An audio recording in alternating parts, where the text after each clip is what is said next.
대전, 세종, 충남 현안과 이슈를 진단하는 5시엔 대세남. 안녕하십니까. 5시엔 대세남 황명원입니다.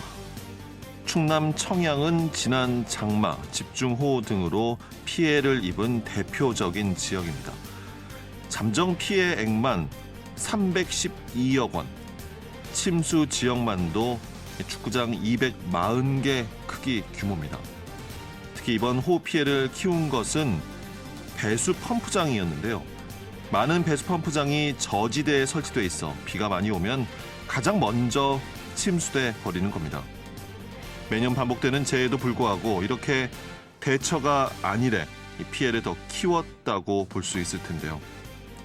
작년의 수해가 완전히 복구되기도 전에 또다시 피해를 입은 청양 지역 농민들은 영농비는커녕 생계비 확보도 막막한 실정이라며 충청남도의 재해 예방 예산 확충과 철저한 관리를 촉구하고 있습니다.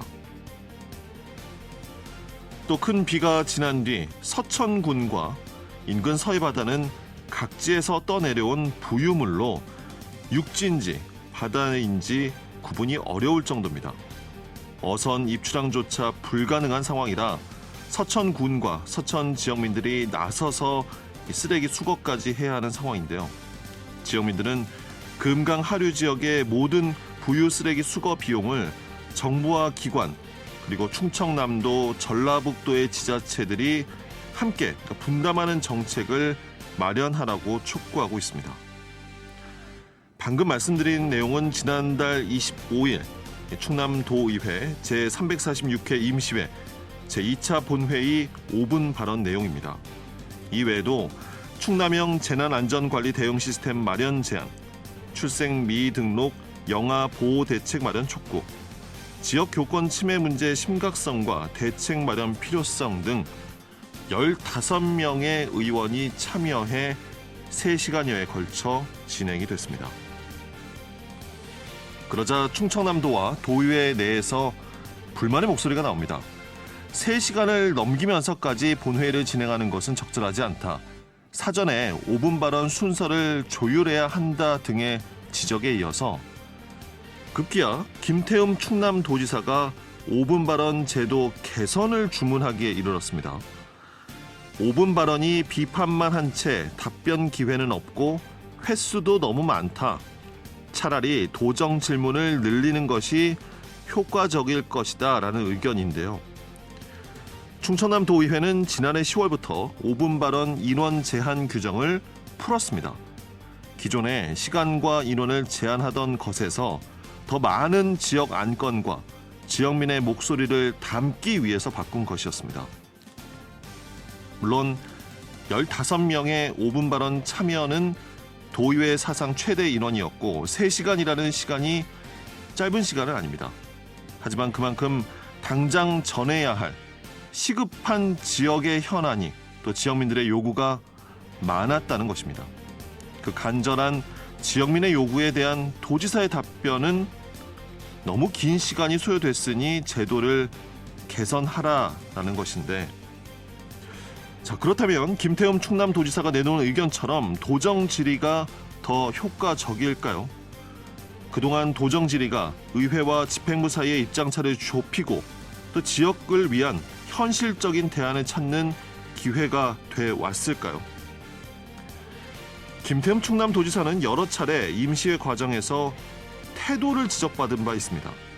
임시회 본회의 도중 자리를 뜨는 일이 있는가 하면 질문 형식의 이의를 제기하며 질문의 요지가 무엇이냐 맞받아치기도 했고 사전 예고 없이 지각한 일도 있었습니다. 물론 지각에 대한 해명도 없었습니다. 도정 질의든 5분 발언이든 형식이 중요하겠습니까? 그리고 연중 내내 하는 것도 아니고 3시간 정도 하는 것이 그렇게나 무리일까요? 넓은 충청남도의 여러 지역의 지역민들이 어떤 어려움을 안고 있고 무엇을 요구하고 있는지, 충청남도가 행정으로 뒷받침해야 할 것이 무엇이고 혹시나 놓치고 있는 것이 있지는 않은지 돌아보고 점검하는 시간이라고 한다면 글쎄요, 3시간이 길다고 할 수만은 없지 않겠습니까? 자, 오늘 방송은 사전 제작된 녹음 방송입니다. 청취자 여러분께 양해 말씀드리면서 8월 24일 목요일 5시엔 대세남 시작합니다.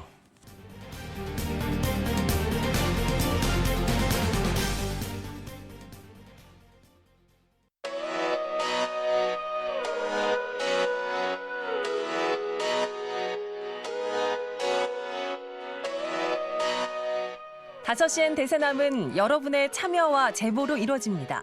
단문 50원, 장문 100원의 유료 문자 샵 2309번, KBS 대세남 유튜브 채널과 페이스북, 카카오톡 채널 5시엔 대세남으로 참여와 제보하실 수 있습니다. 선정되신 분께는 모바일 상품권 보내드립니다. 여러분의 뜨거운 관심과 제보 기다리겠습니다.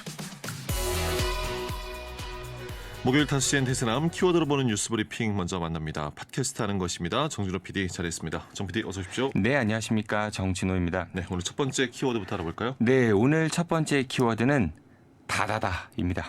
다다다요? 뭐 무슨 제목입니까? 네, 행정안전부에서 실시한 2022 지방 공기업 경영실적 평가에서요. 대전시 산하 공기업 5곳이 모두 다등급을 받았습니다. 행안부는 전국에 있는 광역과 기초단체 포함해서요. 모든 지자체의 산하공사 70곳과요. 공단 87곳 그리고 상수도본부 122곳을 대상으로 경영실적을 조사해서 그 결과를 발표했었습니다. 예.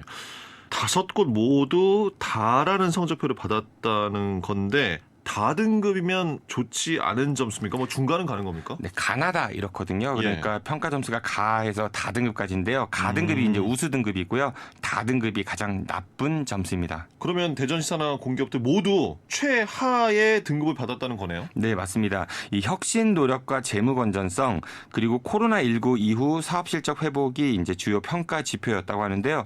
모두 25곳이 우수 기관으로 선정이 됐는데 일단 가등급 받았던 기관들 주요 기관들을 보면요. 이 도시철도 분야에서는 인천시가 받았고요.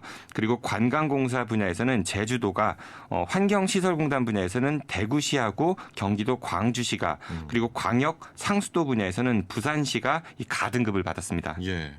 비교를 좀 해볼까요? 대전시 산하 그 공기업들의 그렇다면 지난해 성적은 어땠습니까? 지난해도 그렇게 좋은 평가 받지 못했었거든요.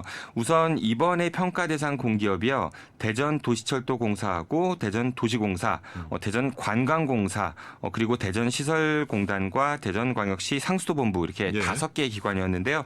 이 가운데 이제 대전광역시 상수도본부가 지난해에는 나등급을 받았지만은 올해는 이제 다등급으로 떨어졌고요. 그리고 말씀드렸던 그 나머지 4곳은 올해와 마찬가지로 지난해에도 다등급 받았었습니다. 이렇게 연속해서 최하위의 성적표를 받는다는 것이 참 안타깝기도 하고 결과가 뭐랄까요? 처참하기까지 하네요. 네, 이 산하기관장 인선 당시에요. 이 전문성이 떨어지는 거 아니냐, 뭐 이장우 대전시장의 선거 캠프 인사가 너무 중용되는 거 아니냐 이런 지적이 좀 많았었죠. 이제 그럴 때마다 뭐 적임자다 이렇게 대전시가 항변했었는데 막상 결과를 보니까 정말 좀 처참하다라고밖에 볼 수 없습니다. 예. 이번 평가에서 우수 혁신 사례로 꼽힌 인천교통공사나요, 경북개발공사, 그다음에 제주관광공사, 울산시설공단, 대구공공시설관리공단 그리고 광주 도시관리공사를 보면요, 그저 좀 부러울 따름입니다. 네. 대전은 그렇고 우리 지역의 세종시와 충청남도 산하의 공기업들 성적도 있겠네요. 네, 우선 뭐 세종도시공사하고 천안시설관리공단이 이제 나등급을 받았지만요. 이 충남도시개발공사와 세종시설관리공단 그리고 아산시설관리공단과 보령환경시설공단 등이 이제 최하 등급인 다등급을 받아서 세종시와 충남도 산하 공기업도 그리 좋은 평가를 받았다고 보기는 그러네요. 어렵습니다. 네. 이번 발표를 하면서요, 행안부는 영업이익의 급격한 감소와 부채 비율의 과도한 증가, 안전사고 증가 등 이 특정 지표에 문제가 있다고 판단되는 기관에는 이 개별적으로 개선을 권고해서 이 경영 개선이 이루어질 수 있도록 하겠다 이런 계획을 발표했는데요. 이번 평가를 좀 거울 삼아서 내년에는 우리 지역의 그 공기업들이 좀 더 나은 경영 실적을 보여주면 좋겠습니다. 예. 작년도 안 좋았고 올해도 안 좋았으면 내년에는 분명히 좋아져야겠죠. 두 번째 키워드 알아볼까요? 네, 두 번째 키워드는 정말 이렇게까지 해야 하는 건가요?로 정해봤습니다. 이건 또 누구에 대한 내용입니까? 네, 삼성중공업의 크레인선과 중국 유조선 허베이 스피리토의 그 충돌로 인해서 이 충남 태안 앞바다가 기름으로 얼룩졌던 사건 이후 이 과정에 대해서 몇 차례 말씀드렸었죠. 이후의 과정들. 네, 맞습니다. 이 사건 이후에 대법원에서 배상 명령이 있었고요. 그래서 삼성 측에서 지역발전기금 3,067억 원을 냈습니다. 그리고 이거는 이제 사회복지 공동모금의 관리 감독 아래 이 피해 어민들로 구성된 두 개의 조합이 이 피해 어민들을 위해서 기금을 사용하기로 했었습니다. 하지만 조합 측에서 이 돈을 제대로 사용하지 않았었고요. 또 이제 자신들의 인건비 같은 거에는 좀 과도하게 집행을 하면서 얼마 전 기금 관리 주체인 사회복지 공동모금회가 이 기금 회수를 결정했다는 소식 전해드렸습니다. 그렇습니다.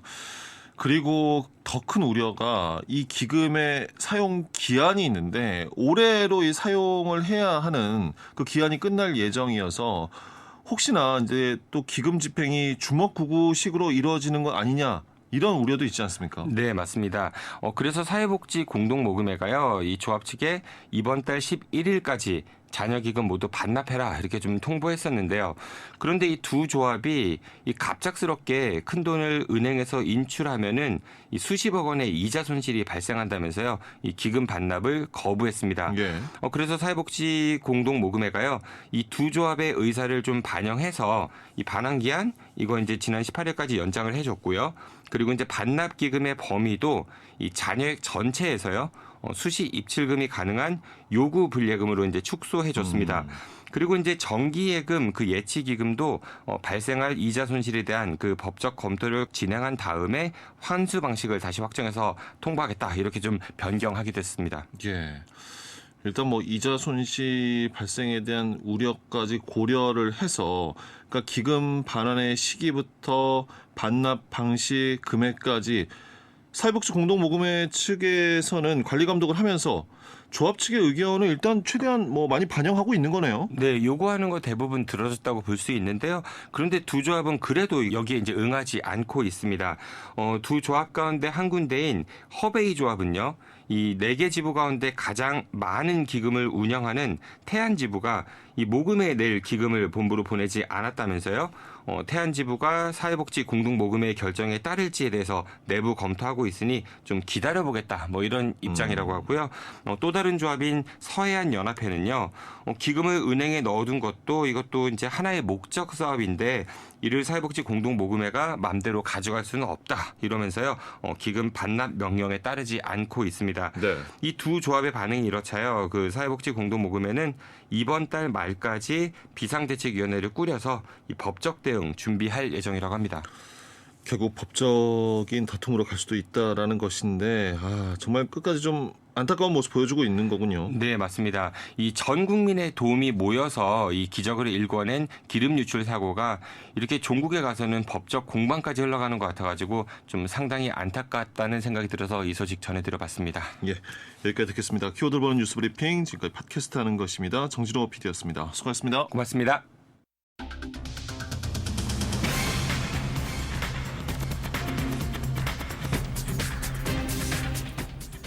다섯 시엔 지역의 이슈와 현안을 진단합니다.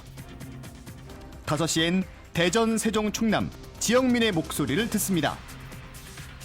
5시엔 시사라디오, 5시엔 대세남이 있습니다. 다시엔 대세남 듣고 계십니다. 이 숙박을 제공해 주겠다, 용돈을 주겠다며 만남을 요구한 뒤 성착취와 추가적인 범죄를 일삼는 온라인 그루밍 성범죄부터 불법 촬영을 넘어 언어적 성희롱, 합성, 편집을 더해 성착취물 판매, 홍보글, 유사 성행위 영상 등 온라인상에서 벌어지는 각종 범죄가 더욱 다양한 형태로 악랄해지고 있습니다. 하지만 반대로 정부의 디지털 성범죄 예산은 삭감이 되면서 지자체의 지원마저 열악한 수준인데요. 대전에는 대전시 디지털 성범죄 예방을 위한 시민 감시단이 있고요. 올 상반기 활동으로 3개월간 적발한 사례가 1,591건에 달하는 것으로 확인이 됐습니다. 지역의 디지털 성범죄 현황과 함께 시민 감시단 활동 내용 짚어보도록 하겠습니다. 대전 여민의 부설 성폭력 상담소 다힘의 이은주 팀장 전화 연결돼 있습니다. 자, 이은주 팀장님 안녕하십니까? 네, 안녕하세요. 예. 자, 팀장님 먼저 청취자분들의 이해를 돕기 위해서요. 이 시민감시단 어떻게 구성이 됐고 무엇이고 어떤 활동을 하고 있는지 설명을 부탁드립니다. 네, 말씀하신 온라인 시민감시단은 지난 2021년부터 대전시의 지원을 받아 운영되었던 지방보조금 사업의 일환이고요. 이 사업의 시작은 온라인상의 디지털 성범죄나 유해 환경에 대해서 시민의 눈으로 감시하고 정화해보자는 의미에서 기획되었습니다. 네. 그 당시 디지털 성폭력에 관심을 두고 있는 여성 대학생 6명과 학령기 아동을 키우고 있는 평범한 학부모 9명으로 시작을 했었는데요. 그렇게 지속되어 온 이 사업이 현재는 주민참여 예산제로 편입되어 예산도 1억으로 확대가 되었고요. 예. 지난 4월 대응체계 구축을 위한 시민감시단 모집을 시작으로 2021년부터 시작해서 지금까지 계속 이 활동을 지속하고 있는 시민들과 새롭게 유입된 시민들을 합해서 총 23명이 강사단원으로 활동하고 있다고 보시면 될 것 같습니다. 예. 주부, 학생, 직장인 등 다양한 영역에서 활동하고 있는 분들로 보시면 될 것 같고요.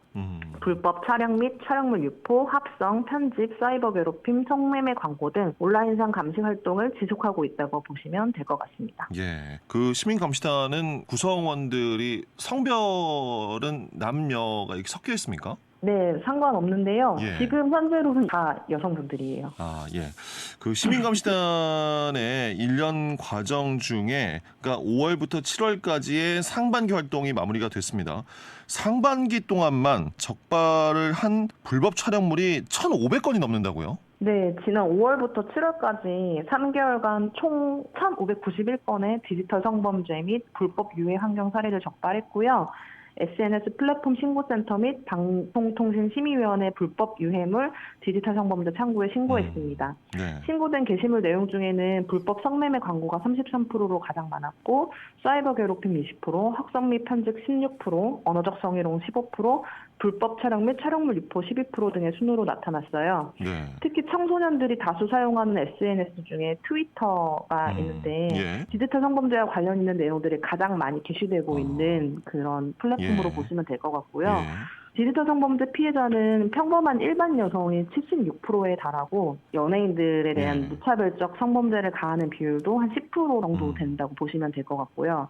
일부 게시물은 아동 청소년을 대상으로 하고 있어서 이제 디지털 사회 안에서 이제 여성 폭력 문제가 심각한 수준이라는 것을 좀 알 수 있을 것 같아요. 네.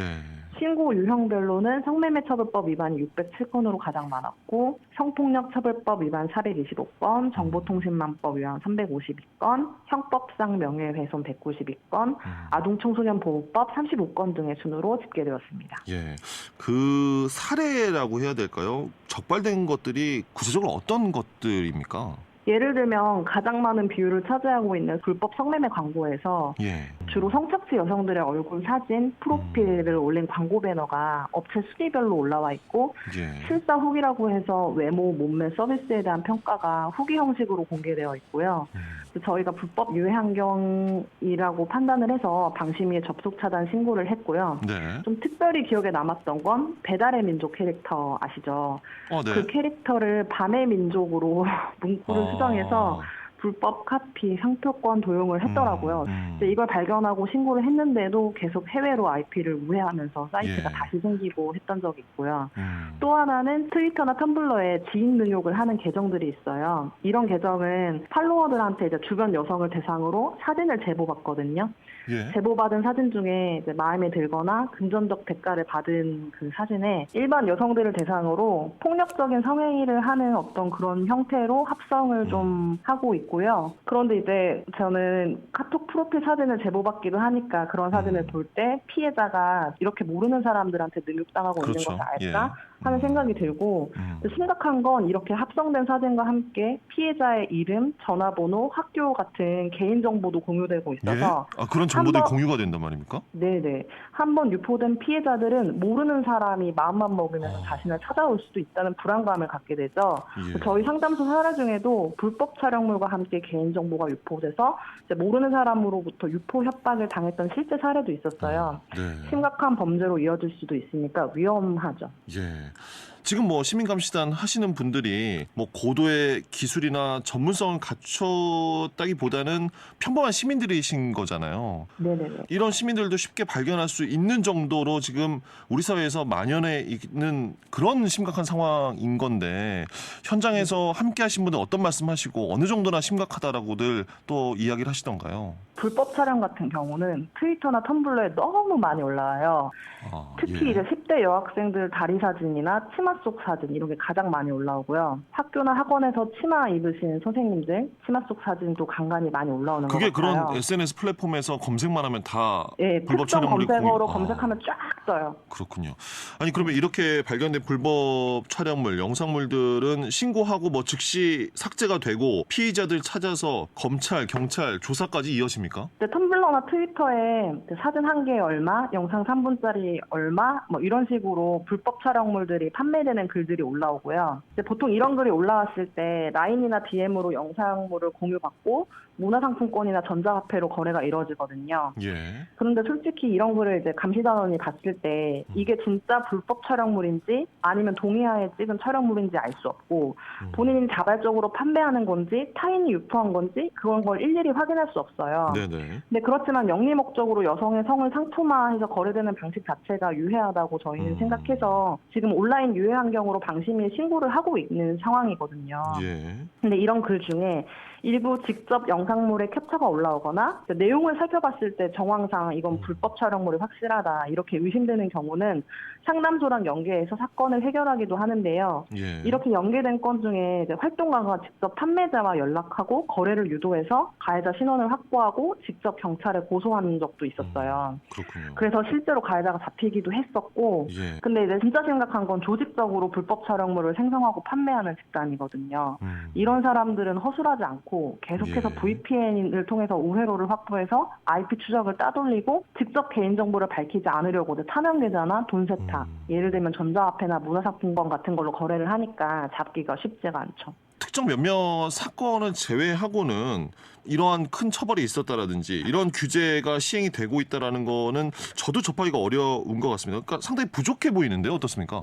네, 시민감시단이 텀블러에 올라온 불법 촬영물 판매글을 발견하고 방송통신위원회에 게시물 삭제 요청을 했었는데 방심위가 증거불충분으로 해당 없음이라고 최종 처리했던 적이 있었어요. 예.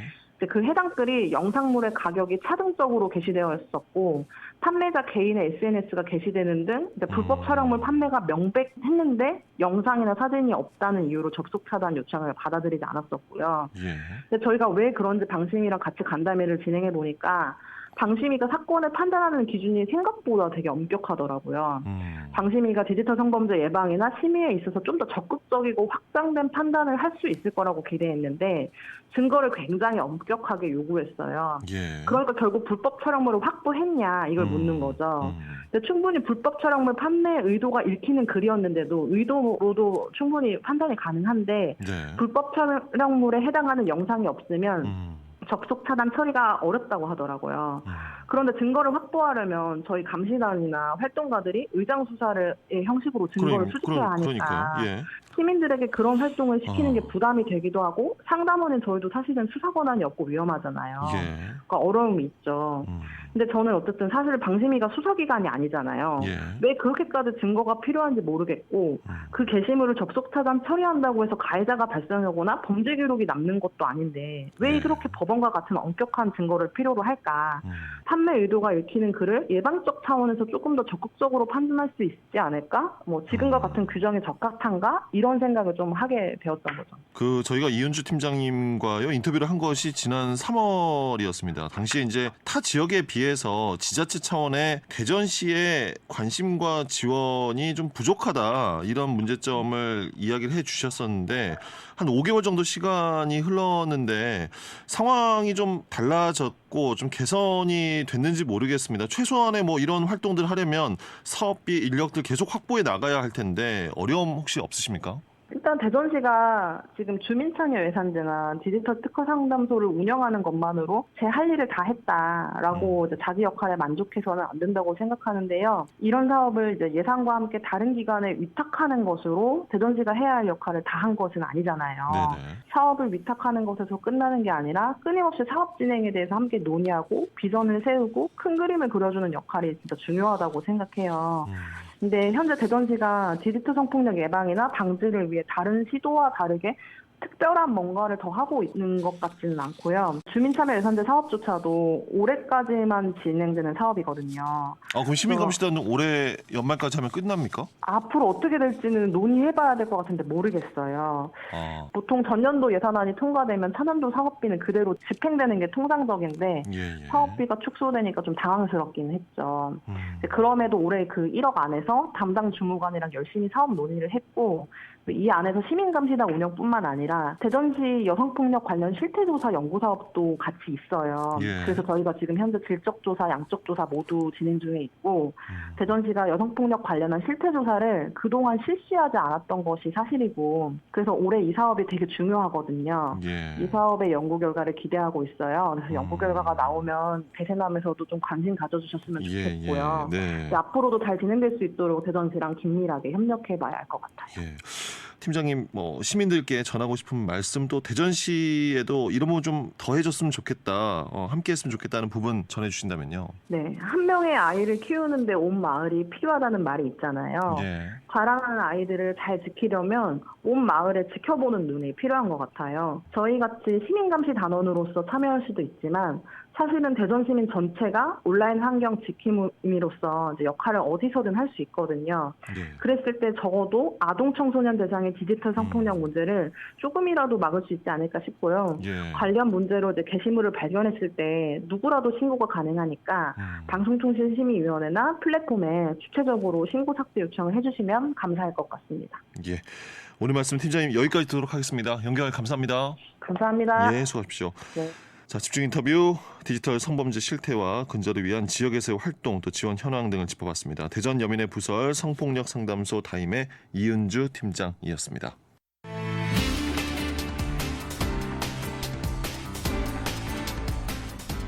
네, 이어서 감시자들 오늘은 자치행정의 주요 사안과 지방의회 의제를 짚어보는 시간입니다.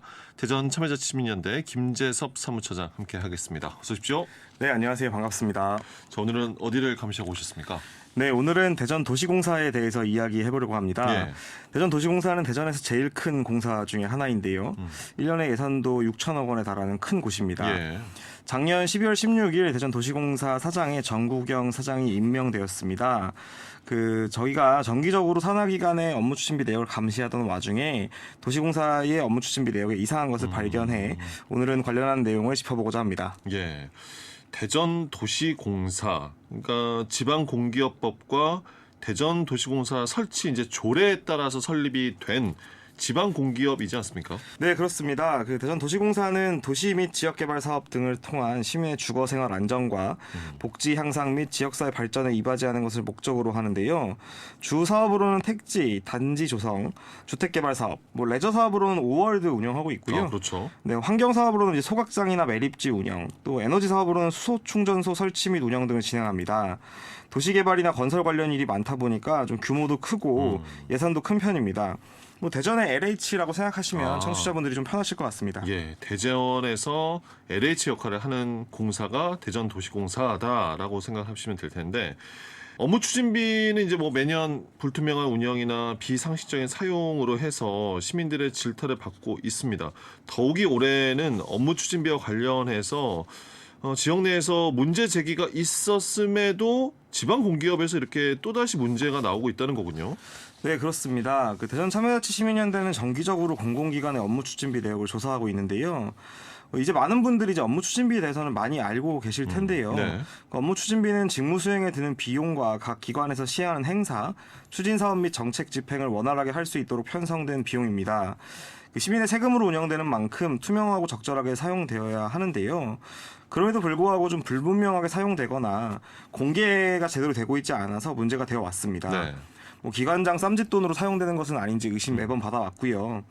대전 참여자치 시민연대에서도 올해 3월 대전 지방의회 업무추진비 집행부실에 대해서 문제 제기하면서 일부 시의원들은 부당 사용권에 대한 환급이 이뤄지기도 했고 일부 의회에서는 공개 양식이 강화되기도 했습니다. 그 2년 전인 2021년 7월에도 저희가 4개 공사공단의 업무추진비 집행 내역을 조사한 바 있는데요. 그때는 대전도시공사가 다른 공사공단에 비해 준수하게 집행 내역을 공개했다라고 평가가 됐었는데 네. 이번에 신임 사장 취임 이후에 오히려 부실하게 공개되고 있는 상황을 확인했습니다. 예.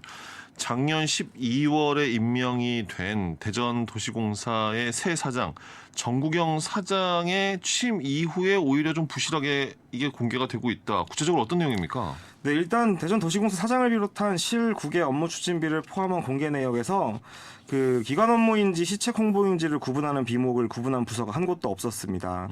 이는 지방자치단체 회계관리에 관한 훈령에 있는 의무사항인데요. 뭐 이런 간단한 문제조차 좀 해결이 안 되고 있는 게 의문인 상황이고요. 예.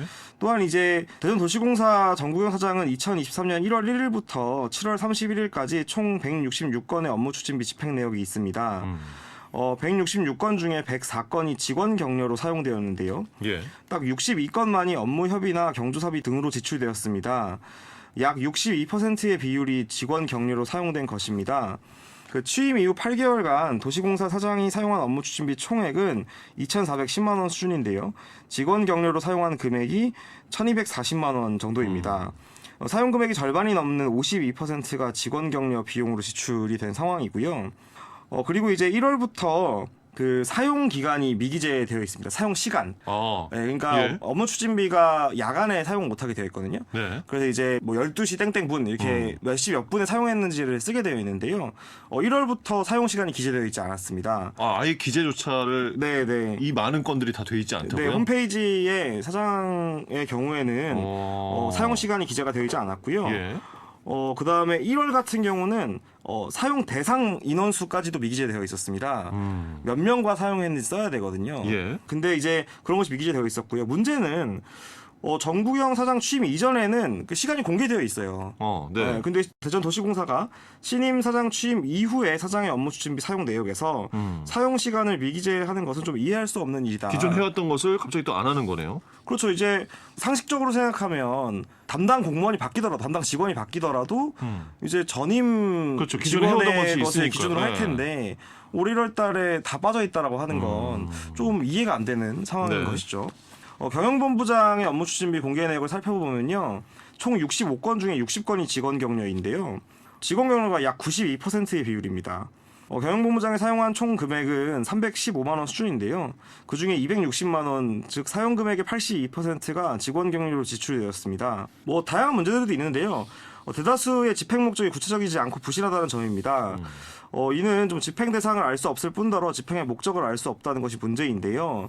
집행 대상과 집행 목적을 상세히 기술해야 하는 것 역시 그 회계관리에 관한 훈령에 명시되어 있는 내용입니다. 네. 마지막으로 도시재생본부장의 경우에는 집행 일시가 좀 오묘하게 적혀 있었는데요. 사용 시간을 명확하게 기재함에도 뭐 13시, 뭐 20시 이렇게 시간만 적혀 있었습니다. 또 이런 경우도 처음이라서 좀 의아할 따름입니다. 통상적이지 않은 것이고요. 너무 많은 금액 또 그 비중을 직원 격려로만 이렇게 사용하고 있는 것 이게 과연 괜찮은 것인지 의문이 듭니다. 업무 추진비가 단순히 직원들끼리 모여서 밥 먹는 용도로만 사용해라 이렇게 편성한 금액 분명 아니지 않습니까? 네, 당연히 아니고요. 그 시책이나 어떤 기관의 업무에 드는 비용들을 좀 보전하라고 해놓은 것인데요. 점심 먹을 때 쓰라고 만들어 놓은 돈은 아닙니다. 뭐 그나마 일부 팀에서는 땡땡팀 격려라고 어떤 팀을 격려했는지 명시하기도 했는데요. 일부 사용자는 어떤 팀과 누구와 먹었는지도 없이 그냥 직원 격려 이 네 글자만 있었습니다. 예. 그럼 실제 직원과 먹은 건 맞는지 이런 것도 좀 의심이 되는 상황이고요. 내역 중에 좀 이상한 사안도 다수 있었습니다. 업무 추진비 사용 장소를 공개하게 되어 있는데요. 예를 들어 4월 11일에는 땡땡 돈가스 집에서 4명이 먹었다는 내역이 있습니다. 예. 10만 4천 원 결제했는데요. 명목은 직원 격려였고요. 근데 문제는 해당 돈가스 집이 가장 비싼 메뉴가 11,000원입니다. 그래서 음료수 한 잔씩 한다고 해도 그 10만 원이 나오려면 4명이 예, 좀 엄청 대식가거나 뭐 관화 네. 결제를 하거나 아니면 인원을 제대로 적지 않거나 뭐 이런 것이었겠죠. 마찬가지로 4월 27일에는 직원 경로라는 명목으로 4명이서 땡땡 카페에서 사용합니다. 예. 근데 7,520원을 결제하거든요. 아, 4명인데 또 네 이렇게 명인데요? 적은 금액이네요. 네, 그래서 인원당 금액도 이상합니다. 보통 아무리 싸도 1,500원, 뭐 2,000원 정도 할 텐데 3,000원 하는데 그리고 무슨 카페에서 10원 단위 결제가 이루어지는지 뭐 이런 것도 좀 의문인 상황이고요. 뭐 이런 방식으로 4명이서 5,000원 결제했다거나 뭐 6명이서 카페에서 사용했다고 하는데 금액은 4,500원이라거나 뭐 이해할 수 없는 집행 내역이 좀 다수 있었습니다. 전반적으로 집행 내역의 공개가 좀 부실한 상황이다 이렇게 보고 있습니다. 예. 아니 이 업무 추진비의 공개에 대해서 계속해서 문제가 발생을 하는데 왜 이게 개선이 안 되고 계속 이 문제는 발생하고 지적되고 이렇게 되는 걸까요? 두 가지 큰 문제가 있는 것 같습니다. 하나는 그 이제 행정기관들, 공공기관들이 업무 추진비에 대한 중요성 혹은 뭐 심각성 이런 것들을 잘 파악 못하고 있는 것 같은데요. 예. 뭐 기본적으로 집행 내역 공개 양식이 정해져 있습니다. 근데 이제 회계관리에 관한 훈령으로 명확하게 명시되어 있는 건데요. 시간, 집행 내역, 대상, 금액, 카드 사용 여부, 시책 여부 등 그냥 잘 정리되어 있습니다. 명확하게 이거 네. 기재하면 된다라고 되어 있는 건데도 안 하는 네, 거잖아요. 그리고 심지어 이제 잘하는 기관들이 있기 때문에 하다못해 대전시 것만 베껴와도 충분히 이제 가능한 건데요. 이걸 안 지키는 이유는 말 그대로 규정을 무시하는 거고요. 중요하지 않게 생각하고 있는 것 같습니다. 두 번째로는 업무 추진비를 여전히 쌈짓돈처럼 생각하고 있는 것 같은데요. 도시공사의 경우 주 사용처가 직원 격려입니다. 그 사용 시간도 주로 점심 시간인데요. 뭐 시민들의 세금을 마음대로 쓸 수 있다고 생각하는 뭐 잘못된 생각을 가진 게 아닌지 의문입니다. 뭐 특정 상황이나 어려운 업무 후에 직원 격려하는 거 시민들도 다 이해할 수 있습니다. 네. 그런데 이제 매일 점심 먹고 커피 먹는 것을 업무 추진비로 사용하는 것은 시민들 입장에서도 받아들이기 어려울 것 같습니다. 또 각 기관들의 제 식구 감싸기도 문제입니다. 이런 문제를 해결하기 위해서 기관 내 감사부서가 있는 건데요. 뭐 상급 기관의 지도 관리 감독 의무가 있는 것도 있고요. 도시공사의 경우에도 내부에 감사부서가 있고 대전광역시에도 감사부서가 있는데 그렇죠. 뭐 이 문제를 왜 방치하고 있는지 의문입니다. 매년 지적되어 왔는데 시민들 입장에서는 지적하고 시정 조치 요구하면 금방 바뀔 것 같은데 예. 이것이 왜 계속해서 안 되는지 그러니까 결과가 안 나옵니다. 네, 철저한 관리 감독이 좀 필요하다고 보입니다. 예. 지금 확인된 것은 업무 추진비이지만 이러한 좀 기초적인 업무 추진비마저도 방만하게 사용한다는 것은 다른 큰 예산들을 얼마나 좀 신중하고 엄격하게 다루고 있는지 의문이 들 수밖에 없습니다. 네. 관리 감독 의무가 있는 대전광역시 역할과 대전도시공사의 자정작용이 매우 중요해 보입니다. 예. 감시자들 대전도시공사의 업무 추진비 실태 짚어봤습니다. 대전 참여자치민연대 김재섭 사무처장이었습니다. 수고하셨습니다. 네, 감사합니다.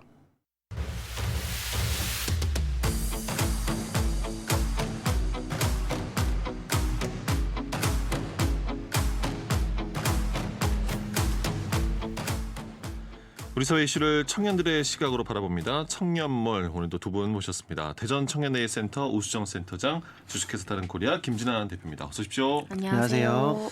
흔히 예술가다, 예술을 직업으로 삼고 있다라고 하면 한편으로는 경제적으로 어려움이 뒤따른다는 말을 많이 합니다. 실제 그런데요. 우리나라에서 청년 예술인의 경우 실업, 경력 단절, 복지 소외까지 삼중고를 겪고 있다라고 하는데 정말 청년 예술인들이 설 자리는 없는 것인지 이들을 위한 방안은 어떤 것이 있을지 지역의 청년 예술인들은 또 어떨지 오늘 두 분과 이야기 나눠보겠습니다. 혹시 두 분 청년 주변에 예술 분야의 길을 가고 있는 청년이 좀 있습니까? 되게 다양하게 많으신 것 같아요. 뭐 이렇게 버스킹을 통해서 가수의 꿈을 꾸는 청년들도 있고 마술이라든지 여러 가지 공연을 계획하거나 지역 안에서요? 예, 제작하고 공연을 하는 예. 친구들도 많고 물론 모든 분야에 계신 청년들이 다들 힘든 시기이긴 하지만 특히 이 코로나를 겪으면서 더욱더 힘들어진 분야가 예술 분야가 아닌가 라는 생각이 듭니다. 최근에 더 큰 어려움을 겪고 네, 있고요. 맞습니다. 제 주변에는 직업으로 문화예술을 하고 계신 분은 이제 없는 것 같아요. 그러니까 대부분 제 나이가 되면 어떤 사회 진입을 통해서 안정적인 직장이라든지 본인의 꿈을 뭐 창업을 통해서 실현한다든지 등이 많은데 제 주변에 문화예술을 하시는 분들은 다 취미로 하시고 뭐 버스킹을 하거나 공연을 하거나 하시는 분들이 훨씬 더 꿈은 많은 분명히 것 같습니다. 있었지만 현실적인 어려움 때문에 직업으로까지는 삼지 못하는 네, 경우도 그쵸. 있었다는 거군요. 예술이라는 그 분야가 저는 뭐 꿈도 꿔본 적이 없었기 때문에 네. 잘 모릅니다만 그런 것 같아요. 그러니까 계속해서 그 일을 업으로 삼고 하는 일이 참 어려운 분야인 것 같다. 대부분 예술인들이 또 프리랜서라는 네, 상황이 되다 보니까 생계에 대한 곤란함, 어려움 분명 있는 것 같거든요. 그러니까 이 예술이라는 분야 자체가 굉장히 많은 제약이 있는 것 같아요. 예를 들어 뭐 날씨 탓도 있고, 그다음에 여러 가지 사회 현상이나 사회 분위기, 그리고 또 심지어는 정치적인 여러 가지 그런 제약들이 많다 보니까 이걸 어떻게 한 굴지를 가지고 가져가야 되는지 이걸 주위에서 예술인들이 특히 소수만 많이 살아남고 대다수의 분들이 아까 말씀하셨던 것 같이 생활고를 못 이겨내서 실제적으로 현실에 맞추어서 그런 직업들을 갖고 있는데 그러다 보니까 선배들이 많이 없는 것 같아요. 그래서 많은 정보를 얻을 수도 없고 노하우나 그런 경험들을 얻을 수가 없으니까 살아남기 힘든 실정이 아닌가라는 생각이 듭니다. 그러니까 전국에 지금 예술대학교가 290여 개 정도가 있고 학과로 치면 한 4,000개 정도의 학과가 정말 있어요. 많네요. 그러니까 그런데 이렇게 많은데 많은 인력이 배출이 된다는 거잖아요. 그죠. 근데 그거에 맞는 직업의 수요가 너무 적은 것 같습니다. 그래서 실제로 졸업생들 중에서 꿈을 이뤘다라고 하는 청년들이 20% 정도밖에 안 되거든요. 근데 이게 현실인 것 같아요. 처음에 이제 졸업을 하고 나서 일자리가 너무 제한적이다 보니까 어쨌든 열정만 가지고 일하기는 힘드니 다른 직업을 가지거나 혹은 나는 이렇게 하겠어라고 하면 대부분 극단이나 동아리로 먼저 시작을 하거든요. 그러면 거의 무보수입니다. 무보수이기 때문에 투잡이라든지 쓰리잡이라든지 여러 가지 노동 환경에 좀 취약하게 머물게 되고 삶의 질이 낮아지고 또 경력은 예술밖에 없다 보니까 나중에 한 30쯤 돼서 다른 일자리를 알아보려고 해도 이 취업 기간이 인정이 안 되다 보니까 그렇죠. 뭔가 예. 계속 그 연속적인 상황의 굴레에 빠지게 되는 것 같아서 이런 예술의 지금 현실 상황이 너무 참담한 것 같습니다. 예. 네. 내가 아무리 좋고 그 분야에서 열심히 공부도 해오고 했지만 네. 그 일을 할 수가 없는 거잖아요. 그러니까 일하고 싶어도 일을 할 수 없는 환경. 내가 네. 사람들에게 행복과 즐거움을 주고 싶어도 할 수 없는 환경. 아까 김진환 대표 같은 경우에 주변에 좀 이제 계시다고 네. 했잖아요. 일하시는 그 환경에 대해서 좀 이야기 들어보셨나요? 정말 굉장히 열악하고요. 그리고 심지어는 우리가 흔히 말하는 은수저, 금수저 막 이런 얘기들 많이 하잖아요. 누군가의 지원이 있는 상태에서 예술을 하시는 분들은 굉장히 여유롭고 그다음에 쾌적한 환경에서 지금 예술을 하고 있는데 하지만 대다수의 지역에 있는 청년들은 그런 지원들이 없기 때문에 굉장히 열악하고 힘든 상황에서 지금 예술을 이어나가고 있고 우리가 예술을 향유한다고 하잖아요. 예. 근데 그런 예술을 보는 사람 입장에서는 향유할 수는 있지만 예술을 보여주는 사람 입장에서는 예술을 향유할 수가 없는 실정 같습니다. 실제로 저희 센터라든지 아마 많은 기관에서도 어떠한 기획 공연을 했을 때 예. 그런 공연비를 사실 높게 측정하기가 좀 부담스러워요. 왜냐하면 뭐 디자인물이라든지 어떠한 것들은 그 결과물이 남잖아요. 네네. 근데 공연 같은 건 그날 보여주고 끝이기 때문에 이게 뭔가 증빙 자료로 남지가 않다 보니까 뭔가 행정적인 서류로 돈을 측정할 때 단가보다 좀 낮게 일단 만약에 조율을 해야 한다면 예. 이분들의 공연비부터 낮게 측정을 하다 보니까 사실 그분들은 이날 공연을 위해서 사실 한 달을 연습하고 오는 거에 대한 비용 측정이 전혀 안 되는 것 같습니다. 그러니까 공연이 돈을 벌기 쉬운 구조도 아닌 것 같고 그러다 보니 여러 가지 정책들을 통해서 뭐 티켓 값을 지원해 준다든지 뭐 50%를 뭐 감면해 준다든지 하는데 더 이상 사람들이 돈을 내고 어떤 문화를 예술을 즐기려고 하지 않는 것 같아요. 지원 정책이 너무 많다 보니까 그 외에 사각지대에 있는 문화예술가들은 내가 뭐 창작물을 만들거나 어떤 극단에서 공연을 할 때 사람들이 무료로 보는 거 아니면 굳이 와야 되는 필요성을 좀 못 느끼는 것 같습니다. 환경 자체가 상당히 이제 어렵다는 거거든요. 네. 그러니까 지역 내에서 이렇게 막 찾고 그러니까 수요 소비가 얼마나 또 되고 있을까? 지역 내에서 관련된 뭐 아까 선배도 얘기해 주시면 그런 정보들, 네. 연계성 그리고 뭐 공간들 지역에서 어떻다고 보시나요? 그러니까 확실히 과거보다는 이 예술인에 대한 지원은 굉장히 많이 늘어났어요.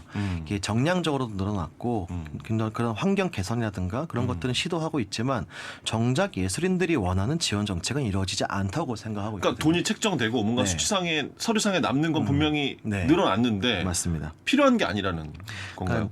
그러니까 제가 저희 회사에서도 여러 지역에서 콘텐츠 코리아 랩이나 예술인들을 지원하는 교육들을 저희가 진행한 적이 있었는데 예. 그 대부분의 교육들에서 보통 이제 예술이라고 하면 처음에 창작을 하고 제작을 하고 그다음 배포를 하고 그다음 홍보도 하고 여러 가지 과정들이 있는데 이런 것들이 창작물들이 만들어지기까지는 많이 지원을 해주는 것 같아요. 하지만 이것들이 어떻게 현장에서 자리 잡아야 될지 그런 것들을 고민할 수 있는 그런 정책들은 지원들은 아직 잘 이루어지고 있지 않기 때문에 살아남기가 힘든 구조. 인 것 같습니다. 예. 그러니까 모일 수 없는 환경이라는 말이 좀 떠올랐고, 그러니까 지금 대전시에서도 뭐 제2 시립미술관, 음악 전용 공연장, 뭐 복합문화공간, 웹툰 콘텐츠 클러스터 등등등 정말 많은 인프라를 구축하거든요. 맞아요. 근데 사실 지금 대전에 인프라가 아예 없는 건 아니거든요. 근데 그 인프라를 잘 활용하는 방법, 소프트웨어적으로 지원해주고 그런 좋은 예술가들을 양성할 수 있는 정책들이 사실 많이 있어야 하는데. 자격 조건이 조금 더 까다로워졌거나 예술 활동 증명을 해야 하는 그런 행정적인 절차들이 높거나 그 많은 사람들을 다 케어해 줄 수가 없기 때문에 5년 이상 했던 사람들은 조건에 떨어지거나 하는 절차들이 많아지니까 좀 사실 청년 입장에서는 처음 시작하는데 혹은 이제 막 자리를 잡아야 하는데 이런 정책들을 누리기가 사실 쉽지는 않은 것 같아요. 예. 그리고 좀 정책의 한계점을 다 하나만 더 말씀드리자면 아주 쉽게 도서문화 구입비 같은 것들을 다른 타시도에서는 지원해주고 있거든요. 그러니까 청년들의 뭐 문화 활동을 좀 증진시키기 위해서 뭐 20만 원씩 도서문화를 구입하는데 그게 하나의 이제 소비력이 되는 거잖아요. 그죠. 예술에 대한. 그런데 뭐 웹툰, 만화책 이런 건 안 돼요. 잡지. 근데 청년들이 그러면 다들 공무원 준비만 하거나 대학 서적을 구매하거나 이런 데에서만 쓰잖아요. 근데 어떤 디자이너는 그 잡지를 보면서 공부할 수도 있는 거고 웹툰 작가가 되고 싶으신 분들은 그런 만화책을 통해서 공부를 할 수 있는 건데 그게 오락물이라고 생각을 하는지 그런 식의 이제 어떤 정책을 위해서 자꾸 제한 조건들을 만들어 놓다 보니까 일자리도 한정되고 굳이 이 정책을 누릴 필요가 없어지는 거죠. 정책을 하나 만들었다면 좀 열어놔야 할 필요가 있는 것 같습니다. 예.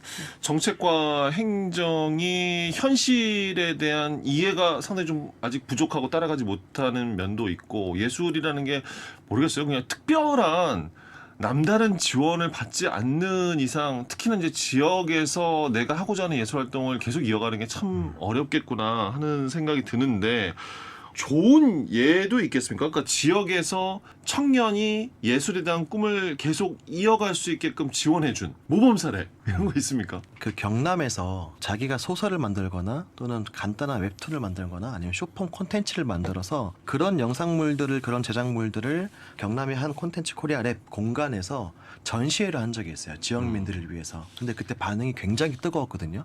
그러니까 단순히 결과물을 공유하고 보여주는 장이 아니라 지역민들도 같이 함께 나눌 수 있는 그런 행사들을 한번 기획을 했었는데 그때 정말 많은 사람들이 와서 처음 보는 그런 콘텐츠 제작물들, 예술들 그런 것들을 향유하는 모습들을 볼 수가 있었거든요.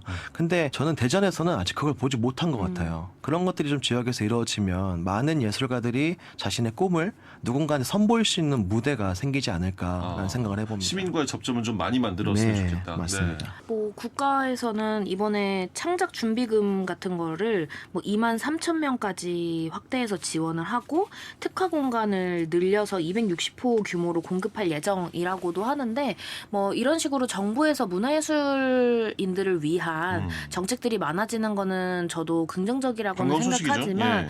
그거와 함께 가야 하는 그 종사자들의 안정성 혹은 고용 안정성을 위해서 프리랜서도 지금 뭐 4대 보험이라든지 어떤 재난 특별 지원금에서도 막 제외됐던 적이 있었잖아요. 그렇죠. 그런 사소한 것들을 놓치면 안 된다. 된다고 생각이 들고 자랑은 아닙니다만 저희 센터에서는 청년 밴드 활동을 하는 청년들의 문화 풀들을 구축해서 같이 만나고 있거든요. 네. 한 달에 한 번씩 만나고 있는데 그러니까 행정에서 지원해줘야 하는 그런 정책 지원금들이 있다라고 하면 이런 민간 단체라든지 청년 단체 같은 곳에서는 그런 기관의 풀을 모으고 그 풀들을 잘 활용할 수 있는 인프라를 구축해줘야 되는 게 저희 같은 기관의 일이라고 생각을 합니다. 그래서 그분들이 설 수 있는 자리를 계속 공연이라든지 행사라든지 저희 센터에 사업이 있다면 연계해서 그런 자리를 만들어 드리거든요.